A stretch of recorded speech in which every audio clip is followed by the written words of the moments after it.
ఏదోను తోట నుండి గెత్సెమనే తోట వరకు మనము గొప్ప నిజాలు తెలుసుకుంటాం.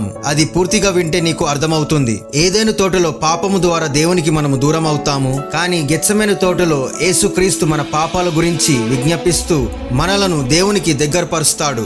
ఏదోను తోటలో ఆదాము తన చిత్తాన్ని నెరవేర్చుకుంటాడు. కానీ గెత్సెమనే తోటలో యేసు ప్రార్థిస్తాడు, నా చిత్తము కాదు నీ చిత్తము నెరవేరాలి. ఆదాము ఏదోను తోటలో దేవుని నుండి దాక్కుంటాడు. కానీ యేసు సిలువ మోయడానికి ముందుకొస్తాడు.